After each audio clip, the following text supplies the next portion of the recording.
Picture a gladiator. Chances are you're imagining a man forced into an arena, fighting to the death against his will, cheered on by a bloodthirsty crowd until only one man walks out alive. Almost none of that is fully accurate. Real gladiators trained for years under strict contracts. Many volunteered. Most fights didn't end in death. Some gladiators became genuine celebrities, with fan clubs, love letters scratched into walls, and merchandise sold in Roman shops. So what did the actual life of a gladiator look like, from training to retirement?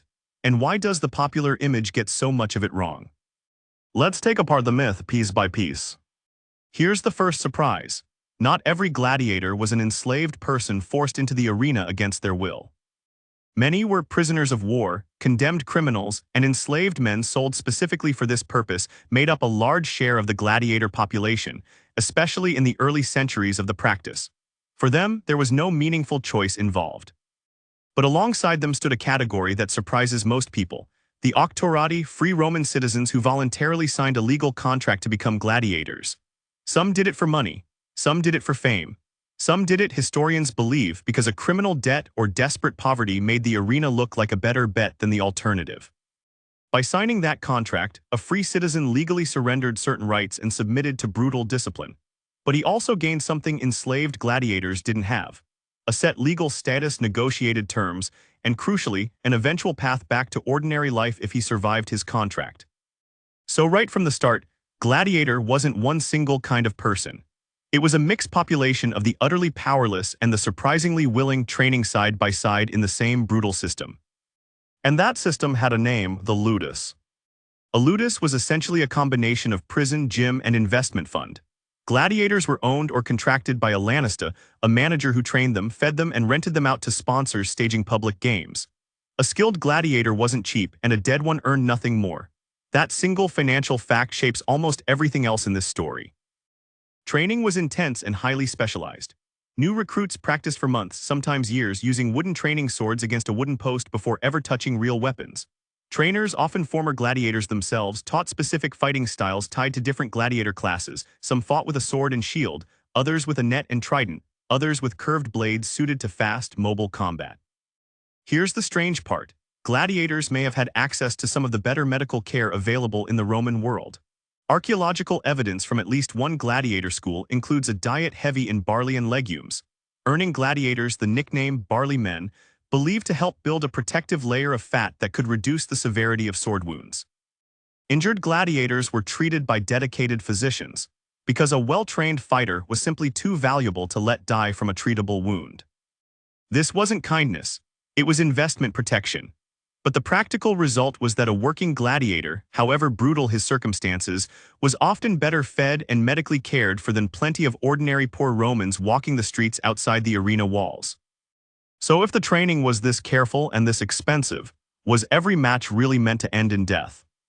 This is probably the single biggest myth to correct. Most gladiator fights were not fights to the death. Historians estimate that death rates per individual fight were meaningfully lower than popular imagination suggests, though exact numbers varied by period and event, and the evidence isn't precise enough to give a single reliable statistic across all of Roman history. What we do know is that fights were officiated. A referee stood in the arena, and matches could be stopped. When a gladiator was clearly beaten, he could raise a finger, a recognized signal of surrender. What happened next wasn't automatically death. The decision to spare or kill a defeated gladiator, called missio, often depended on how well he had fought, the mood of the crowd, and ultimately the judgment of whoever was sponsoring the games, sometimes the emperor himself, sometimes a wealthy local official. A gladiator who fought skillfully and bravely, even in defeat, had a real chance of walking out alive to fight another day. A skilled, popular gladiator dying in every match would have been financially disastrous for the lanista who owned his contract.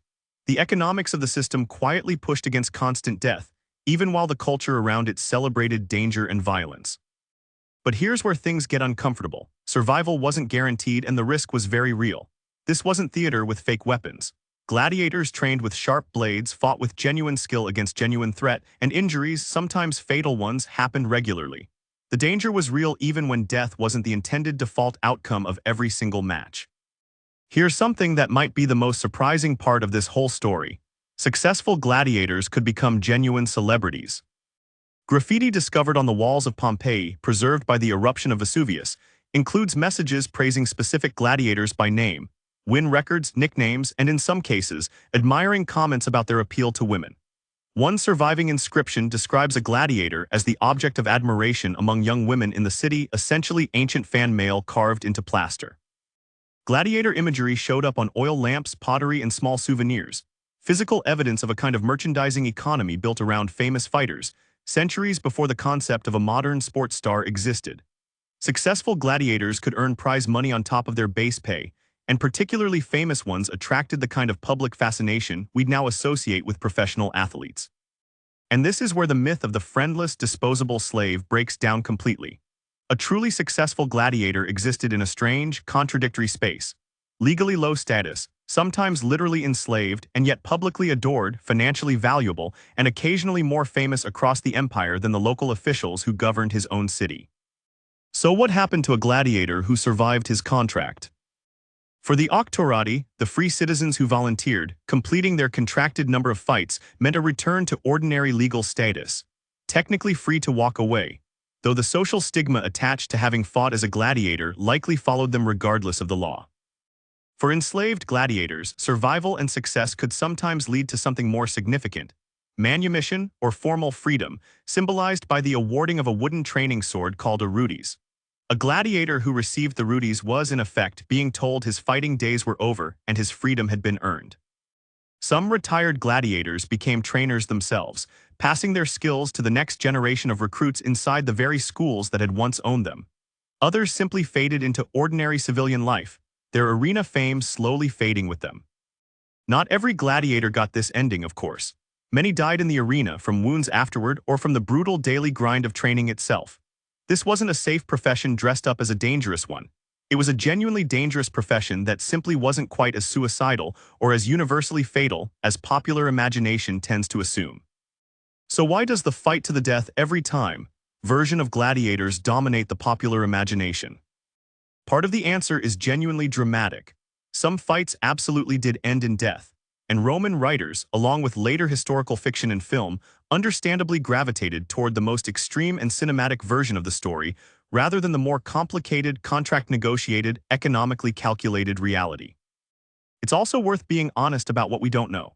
The specific survival statistics, the exact frequency of the death signal versus mercy, and the lived daily experience of most ordinary gladiators, as opposed to the small number who became famous enough to leave a written or archaeological trace, remain genuinely uncertain, pieced together from incomplete inscriptions, occasional skeletal evidence, and scattered historical accounts written mostly by non-gladiators. What the evidence does support is a picture far more complicated than pure slaughter for entertainment. A brutal, exploitative, genuinely dangerous system that also included training investment, medical care, legal contracts, fan admiration, and a real, if narrow, path to survival and even freedom. So gladiators weren't quite what you think. Not every fighter was an unwilling slave. Not every match ended in death. Some men chose this life, trained for years to master it, and became genuinely famous doing it, all while facing very real, ever-present danger that could end their story at any moment. It's a reminder that history rarely fits the simple version we picture in our heads. The truth is usually stranger, more contradictory, and more human than the myth, brutal and calculated at the same time, terrifying and, for a rare few, a genuine path to freedom and fame. 2,000 years later, the Colosseum stands empty and silent. But somewhere underneath centuries of assumption, the real story of the men who fought there is still a lot more complicated than the movies ever let on.